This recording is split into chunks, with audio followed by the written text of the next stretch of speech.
Gustav Klimt used cat's urine to fix his paintings.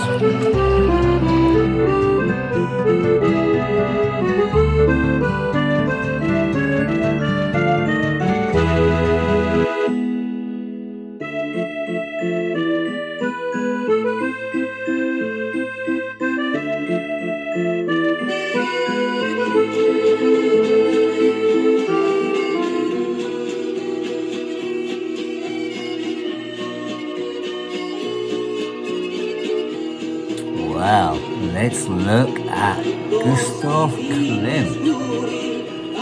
What has that bad boy been up to? Womanizer, cat lover that puts urine over his artwork.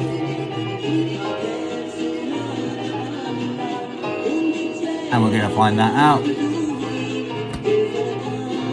Gustav Klimt, born July 14, 1862 to February 6, 1918, was an Austrian symbolist painter and one of the most prominent members of the Vienna secession movement. He was born in Baumgarten, near Vienna in the Austrian Empire, the second of 7 children, 3 boys and 4 girls.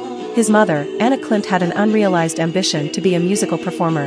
His father, Ernst Klimt the Elder, formerly from Bohemia, was a gold engraver. As the son of a goldsmith, Klimt understood metals. He had a unique ability to create the illusion of precious metals, stones, and jewels. This may account for his love of gold within his art. Klimt's golden period refers to a phase in his career where he extensively used gold leaf in his paintings, creating a distinctive and opulent visual style. This period is exemplified by famous works like The Kiss. Klimt lived in poverty while attending the Vienna Kunstgewerbeschule, a school of applied arts and crafts. Some of his achievements are that in 1888 Klimt received the Golden Order of Merit from Emperor Franz Joseph I of Austria for his contributions to murals painted in the Burgtheater in Vienna. Additionally, he also became an honorary member of the University of Munich and the University of Vienna. On a very solemn and sad note, in 1892, Klimt's brother In 1892 and Klimt's father and brother Ernst both died, and he had to assume financial responsibility for his father's and brother's families.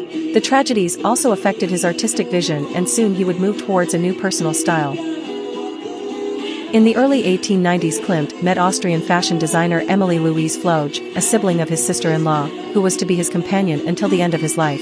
His painting, The Kiss, 1907-08, is thought to be an image of them as lovers, which was painted 5 years after Klimt's 1902 full-length portrait of her. He designed many costumes that she produced and modeled in his works. Now let's look at Klimt and his love of cats. You would expect many cat paintings or other Gustav Klimt artworks depicting cats, as he was a great cat lover. But there are no Klimt drawings, paintings, or other artwork with cats as the subject. Klimt was a great cat lover and always had cats around him. As a result, many cats roamed freely around in both his studios. He used the studio in the city center on Jooststadterstrasse until 1911, and the second studio in the outskirts on Veldmulgas. The cats caused chaos in many of his sketches, but he never chased the cats away. There are also other versions of this story, according to which Klimt deliberately covered pages of his sketchbooks with cat urine. Unfortunately, however, this rumor could never be verified, and we'll never know whether that's true. On another note, some of his interesting works include Portrait Adele Bloch-Bauer. The portrait of Adele Bloch-Bauer even has a Barbie doll made in its image. Schubert at the piano, 1899, which I included music from. No copyright. Other interesting fact about Klimt: he was the founding president of the Vienna secession. Women were his favorite subjects. I am less interested in myself as a subject for painting than I am in other people, above all women. His paintings were the subject of perhaps the most famous case of Nazi art theft. Ferdinand Bloch-Bauer owned 5 Klimt paintings, including 2 portraits of his wife, Adele. Their assets became the target of Nazi plunder. Bloch-Bauer's niece, Maria Altmann, filed a lawsuit in 2000 to recover the paintings from the Austrian government. In 2006, Portrait of Adele Bloch-Bauer I was sold for the record-breaking sum of $135 million to cosmetics heir Ronald Lauder. Well, how interesting was that? Very, very, very interesting. and I hope you enjoyed the rest that we're going to go into. It's not quite the world of art that you thought it was about. You thought it was about that.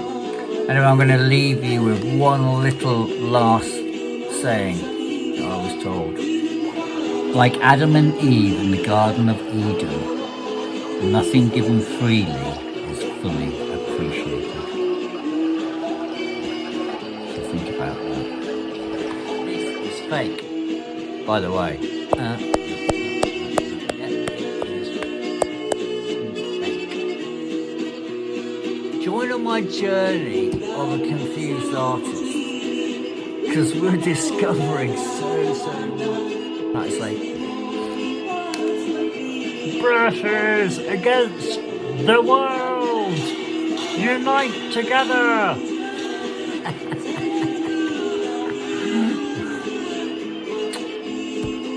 Become a subscriber. Join on the journey. Look forward to seeing you on the next one.